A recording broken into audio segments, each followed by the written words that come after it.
ይሄ የእግዚአብሔር ዘላለማዊ ልብ ነው። ሁሉ ይዳን የሚል የእግዚአብሔር ልብ ነው። ሰው ክፉ ስለሆነ ነው እምቢ የሚለው እንጂ እግዚአብሔር ቋንቋ፣ ዘር፣ ቀለም፣ ስታተስ አይመርጥም። ሁሉ ሊድኑ በሚወድ እንደ እግዚአብሔር ሰው የሚወድ የለም። እግዚአብሔር ገዳይ አይደለም። ባይዘዌ እንደ እግዚአብሔር ፍቅር የለም። ብትጠጉኝ ትሞታላችሁ ብሎ እኮ ተራራ ድረስ እኮ ይመጣል። ተራራ ድረስ ይወርድና እንዳትመጡ ይላል። እዛ ጋር ሆኑ ይላል። የኢየሱስ የቅድስና መጠን አባቱ በሰማይ የኖረበት አይነት ነው። ኢየሱስ መሬት ላይ የኖረበት ንጽህና አብ በሰማይ በመላእክቱ መካከል የሚኖርበት ንጽህና ነው።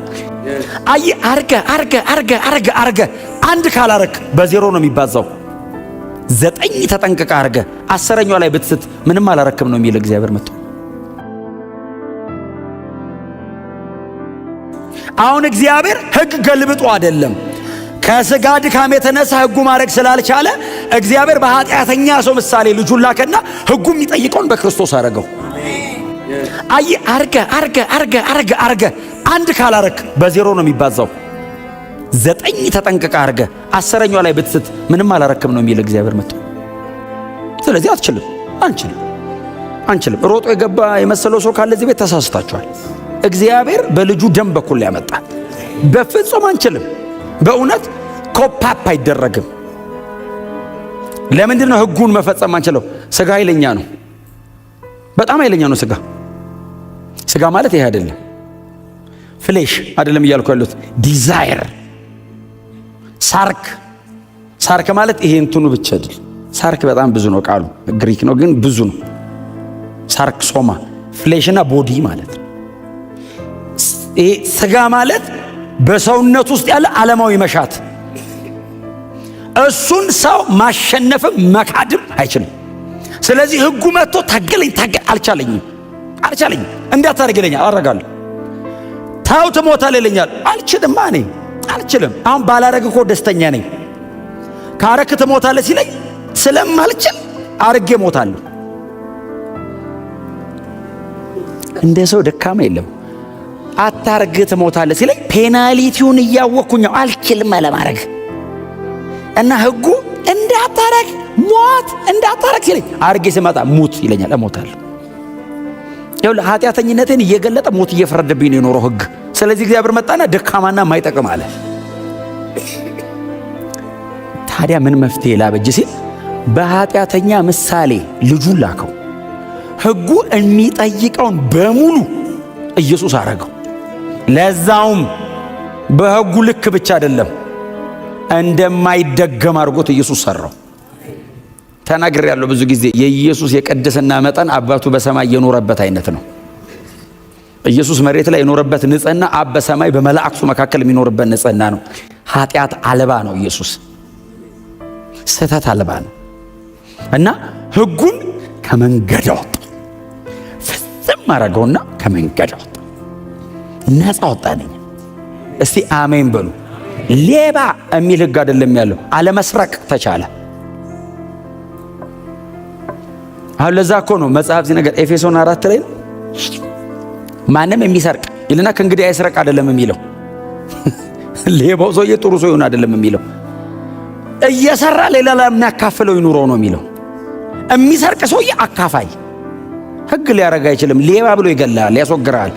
ወንጌልስ ተራፊ ያደርጋል። ይሄ ሌባው አይደል እንዴ ሰጪው? ወንጌል ነው ገልብጦት። እስቲ አሜን በሉ። ኢየሱስ በዘላለም ሕይወት ኃይል ካህናችን ሆኗል። ድል ያደረገው ኢየሱስ ነው፣ ሕጉስ አይችልም። ስለዚህ ቁጥር 18 ላይ አይ ቲንክ እንትናቸውን ያወጣዋል፣ የሰዎቹን ንቀል ያደርገዋል። በቃ ሕግ የቀድሞ ትእዛዝ ሲሉ ተሽሯል። እንዴት? ለምን? የማይጠቅምና ቀጥሎስ ምንም አይልም፣ ደካማ ተሽሯል። ቁጥር 19 ነው መፍትሄው። ለምንድን ነው እግዚአብሔር ሕጉን የሻረብን? የማይጠቅምና ደካማ ስለሆነ። ቁጥር 19 ምንድን ነው የሚለው? ማንንም ፍጹም ሊያደርግ ስለማይችል ወደ እግዚአብሔር የምንቀርብበት የተሻለ ተስፋ መጥቷል። ሕጉ ምን ማድረግ አይችልም? ፍጹም ማድረግ አይችልም። ቀጥሎስ ወደ እግዚአብሔር ማቅረብ አይችልም። የካራክተር ሞዲፊኬሽን ነው የሚሰጥ ሕግ። አውትዋርድ ነው፣ ደጅን ነው፣ ሪቹዋል ነው ሕጉ፣ ውስጥን አይቀይረውም። ስለዚህ ወደ እግዚአብሔር መቅረብ አትችልም።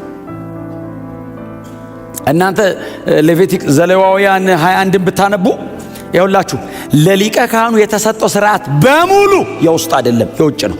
አለባበስ፣ የሚቀባው፣ የሚደፋበት፣ ሲራመድ አረማመዱ፣ ዙሪያው የሚከባው ነገር በሙሉ አውትዋርድ ነው ባይዘዊ የውስጥ የለውም። ለዛ ነው አሮንን የሚያክል ሊቀ ካህን እንግዲህ አሮን የካህናት ስታንዳርድ ነው። ዕብራውያንም ላይ የመጨረሻ ሊቀ ካህኑ የብሉይ ኪዳን ሊቀ ካህን እኮ አሮን ነው። አሮንን የሚያክል ታላቅ ሊቀ ካህን ደጁን ብቻ እንደሆነ የምታውቀው የወርቅ ጥጃ ሰርቶ ቁጭ አድርጎ አስመለከ። ውስጡ ምንም እንደሌለ የምታውቀው እግዚአብሔር ጠፍቶ እንዳይመስለ። ሙሴ ሲጠፋ ሙሴ ሄደ 40 ቀን 40 ሌሊት ነው ጠፋ። ከዛ አሮን መጡና እንዲህ አሉት፣ በፊታችን መሄድ አምላክ ስራ አለ። እግዚአብሔር እኮ አይታይም እንጂ ይሄዳል። እግዚአብሔር አይታይም፣ ካዩት ይሞታሉ። እምናየው እንደ ግብፃውያን እምናየው ይሆን እንዲህ እየት የምናደርገው አንጀታችን እንዲርስ እንደሱ ነው የፈለጋችሁት? አንቷ አለ ምን ጉትቻቸውን የሚል ቃል አለ። ይድሮ አንተ ጆሮ ጌጥ ነው። አሁን እኮ አማርኛ የድሮ ቋንቋ ነው ጉትቻ ይላል። ጉትቻቸው ከግብፅ ይሄ እንትኖቻቸው የሰጧቸውን በሙሉ ይዘው ሲመጡ ጠፈጠፈና ይላል አይደል? ጥጃ ሰርቶ ከዛስ አሮን ነው የሚለው ቃሉ ቆሞ በፊት የሚሄድ አምላክ ይህ ነው አለ ይላል። የእግዚአብሔር ሊቀ ካህን እግዚአብሔር የመረጠው ሊቀ ካህን ዘሌዋውያንን ሙሴ ተቀብሎ የሙሴ አይደለም ዘሌዋውያን የአሮን ነው። የሊቀ ካህኑና የካህናቱ ፋሚሊ ነው ዘሌዋውያን። ብድግ አድርጎ ቃታውያን፣ ሜራራውያን፣ ጌርሳውያን ለነሱ አከፋፍሎ የእናንተ ነው ብሎ ሌቪቲክስን የሚያክል እንግዲህ ኢየሱስ የሚመጣበትን አንድ አገልግሎት ማለት ነው። እሱን አሸክሞት ሰውየው ውስጡ እንደሌለ የምታየው በፊት የሚሄድ አምላክ ከግብፅ ያወጣ አምላክ ይሄ ነው አለ። ከግብፅ ያወጣ አምላክ ይሄ ነው ብሎ ወደ ጣዖቱ ህዝቡስ ሰገዱ።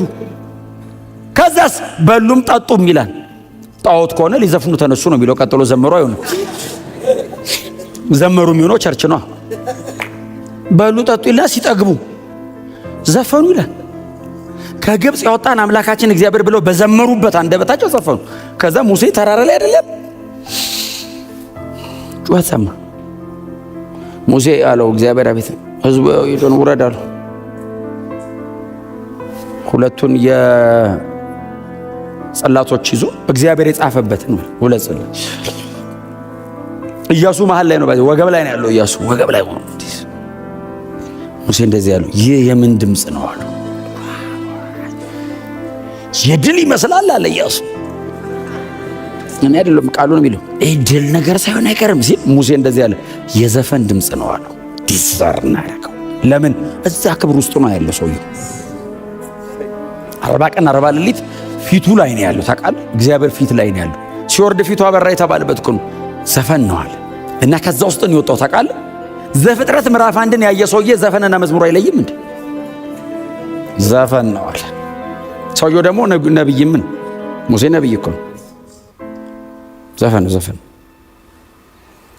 አደና እንግዲህ ወርዶ አሮንን አይደል እንዴት ታረጋለህ? ምን ላርጋለሁ? ሄደ ጠፋ። እዛ 40 ቀን 40 ሌሊት ጠፋ። ብናይ ደመና ነው እንዳለ ተራራውን የሸፈነው። እና ምን እናርግ? ውስጥ ጎናቸው ያሉን ሰው አዲስ ኪዳን ከውስጥ ወደ ውጭ ነው በሉት። ብሉይ ኪዳን ደጅ ነው። ለምንድን ነው እኛ እንደዚህ ስክር ምንለው? ደጅ አይደለም ያለው፣ ደጅ ውስጥ ነው ያለው። ኒው ቴስታመንት እኮ ይሄ ነው። አዲስ ኪዳን እኮ ይሄ ነው፣ ውስጥ ነው። አየህ መነካት አለባበስ ላይ አይደለም ያለው፣ መነካት ልብ ውስጥ ነው ያለው። ብሉይ ኪዳን አለባበስ ነው ባይዘው። አሮን እንደተባለው ሳይለብስ ቢመጣ ይሞታል። የሽቶ ቅመማዋን እግዚአብሔር ነው የተናገረው። በዚህ እንትኑን እንትን አድርገው ያለው ሽታ ቢያዛንፍ ይሞታል። ጠብ ነው የሚለው አይወጣትም። በገመድ ነው የሚወጡት። የሚገባ የለም ውስጥ። እግዚአብሔር ራሱ እኮ ነው አየውና የማይጠቅም ነው አለ፣ ደካማ ነው አለ ይሄ ነገር። እና ሰው እንዲያስታርቀኝ ሰው ለማምጣት ብዬ እያለቁ ነው አለ። ክብሬ መምጣት አይችሉም አለ። እንደ እግዚአብሔር ሰው የሚወድ የለም። እግዚአብሔር ገዳይ አይደለም። ባይዘዌ እንደ እግዚአብሔር ፍቅር የለም። ብትጠጉኝ ትሞታላችሁ ብሎ እኮ ተራራ ድረስ እኮ ይመጣል። ተራራ ድረስ ይወርድና እንዳትመጡ ይላል። እዛ ቆኑ ይላል። እዛው ቁጭ ብሎ ከማውራት ይችላል። በጣም ስለሚወድ እኮ ነው። ሰው መሀል ይመጣና ተራራው እንዳይነኩት ነገራቸው። ከነኩት ይሞቱብኛል። አዎ እንዳይነኩ እንዳንሞትበት እኮ ነው ብሎ መጠጋት ፈልግ። እንዴት ይጨብጠን፣ እንዴት ይቀፈን፣ እንዴት ጉያ ውስጥ ያስገባን፣ እንዴት ለዘላለም ያኑረን። አልቻልኩም ማለት ከዛ አየህ ሕግ ሰጠ፣ አልቻለም። ካህናትም አልገቡ፣ ደካማ ናቸው፣ የኛው አይነት ናቸው። እኛን ወክለው ነው የሚገቡት፣ ግን የኛው አይነት ናቸው። እግዚአብሔር እንደዚህ ያለ ለዘላለም ልፍታው ይሄን ጉዳይ አለ። በቃ ስለዚህ መጨከን አለብኝ፣ ልጄን ነው መልከዋል። መጨከን አለብኝ አለ። በጣም ያስከፍለኛል አለ። አዎ አንድ ልጄን ነው የሚያስከፍለኝ። በቃ ልጨክን። ሰው እየሞተ አይቻልም። ለዛ ነው አዲስ ኪዳን ላይ ሰው ሁሉ ሊድኑ በሚወድ በእግዚአብሔር ተብሎ ተጽፏል። ሁሉ ሊድኑ በሚወድ በእግዚአብሔር። ይሄ የእግዚአብሔር ዘላለማዊ ልብ ነው። ሁሉ ይዳን የሚል የእግዚአብሔር ልብ ነው። ሰው ክፉ ስለሆነ ነው እምቢ የሚለው እንጂ እግዚአብሔር ቋንቋ፣ ዘር፣ ቀለም፣ ስታተስ አይመርጥም። ሁሉ ሊድኑ በሚወድ አሜን። ስለዚህ ሁሉንም ማድንበት አለና ኢየሱስን ላከው። ኢየሱስን ሲልከው በዘላለም ሕይወት ኃይል ነው የላከው። ሪታየር እንዳያረግ፣ እንዳይቆም፣ ሞቶ እንዳይቀር የሆነ ቀን ብቻ እንዳይሆን ለዘላለም እንደሚሆን አድርጎ ላከው። እስቲ አሜን በሏ። በዘላለም ሕይወት ኃይል። ስለዚህ እንደ ትውልዱ ስርዓት አይደለም አለ። የሆነ ስርዓት አለ፣ የተለመደ ድግግሞሽ፣ እንደዛ አይደለም። እግዚአብሔር ሰበረው፣ ከመንገድ አስወጣው፣ አስቆመው። በቃ አለ። ይሄ ስርዓት በቃው አለ። ዝጋው አለ። ኢየሱስ መስቀል ላይ ዘጋው፣ ጥርቅም አረገው፣ ሌላ ከፈተ። ዘላለማዊ ነው። ሞትን ታሪክ አረገው ኢየሱስ። አሁን እኮ እኛ እኮ አንዳንዴ እኮ በእውነት ነው የምላችሁ እኮ እውቀቱ እንትኑ መረዳቱ ነው እንጂ ተሸገርነው እኮ። አሁን እኮ ሞት የምትፈሩ ሲባል አሁን ሞት የምትፈሩ ካለው ሰው በቀር በሙሉ ነው። ሞት የምትፈራውን ተነሱ ቢባል በሙሉ ነው እንዴ። እኛ እኮ ከገባን እኮ ኢየሱስ ሞትን አሸንፎታል። አሁን ሞት ለኔ ጥቅም ነው የሚሰራው። ሞት ለኔ ጥቅም እንዲሰራ ያደረገው ኢየሱስ ሞቶ እኮ ነው። አሁን የዘላለም ሕይወት ኃይል ኖሮት እርሱ በእግዚአብሔር ፊት ካህን ሆኗል ስል ይሄ ዋስትና ለኔ ነው። በዘላለም ሕይወት ኃይል ካህን ነው። ክህነት ሲጀመር እኔን ወክሎ ነው ለእግዚአብሔር የቀረበው። እግዚአብሔርን ወክሎ አይደለም እኔ ጋር እኮ የመጣው። ክህነት እኮ ካህን እኮ ሕዝብ ወክሎ ወደ እግዚአብሔር የሚገባ ነው። ኢየሱስ እኮ እኔን ወክሎ ኃጢአተኛውን ሰውዬ ወክሎ ወደ እግዚአብሔር በዘላለም ሕይወት ኃይል ገባ። እግዚአብሔር እንደዚህ ያለ ለዘላለም ሰውን እቀበለዋለሁ አለ። ያኛውስ አይችልም፣ አስወጣው። ወደ እግዚአብሔር ሊያቀርበን ስላልቻለ ወደ እግዚአብሔር የምንቀርብበት የተሻለ አይደለም የሚለው ተስፋ መጣ። አይ ቲንክ ዕብራውያን ፈገግ ይላሉ። በጣም ቢወዱትም የቀደመውን ኪዳን ስርዓት የነሱ ስለሆነ ፍርሃት ግን አላቸው፣ ትንሽ ስጋት ግን አላቸው። ደስ ይላቸዋል። ክብር ለኢየሱስ ይሁን። አሁን ደስ ይላቸዋል፣ ይደላደላሉ። የተሻለ ዘላለማዊ ተስፋ መጥቷል። ይቀጥላል። ቁጥር 20 ላንብብላችሁና ይህ ያለ መሐላ አልሆነም። ሌሎች ካህናት የሆኑት ያለ መሐላ ነው። ብሉይ ኪዳን ካህናት ሲሆኑ እግዚአብሔር ምሉ አይደለም ካህን የሚያደርግ። የአሮን ላይን ውስጥ ካለ ትሆናለህ። የተመረጠ መስመር አለው። እዛ መስመር ውስጥ እኮ ግን ስለ ኢየሱስ ሲናገር ግን እስቲል ይሄ ሰውዬ መዝሙር 110 ቁጥር 4 ላይ ነው ያለው። አንተ እንደ መልከ ጼዴቅ ሹመት ለዘላለም ካህን ነህ ብሎ እርሱ ምሏልና። እግዚአብሔር ማለ። ማን ነው የማለው? እግዚአብሔር ነው የማለው። ሊቀ ካህኑ አይደለም የማለው፣ ተቀባዩ ማለ። ካህኑን አመጣውና ለዘላለም ብሎ ማለ። እግዚአብሔር ማለ። መሐላው አይለወጥም። እግዚአብሔር የማለው ለዘላለም ብሎ ማለ። እግዚአብሔር አይምልም። እግዚአብሔር ሲምል በማን ነው የሚምለው? በራሱ። ለአብርሃም ማለለት የሚል በራሱ ማለ። ከሱ በላይ የለምና በራሱ። እኔ የምምለው በእግዚአብሔር ነው። እግዚአብሔር ከሱ በላይ የለም። እግዚአብሔር ራሱ በራሱ ነው የሚምለው። ምያለሁ አለ። ኢየሱስን እንደዚህ አቁሞት ምን ብሎ ማለ ስንል ለዘላለም ካህን ነህ መሐላዬ አይለወጥም።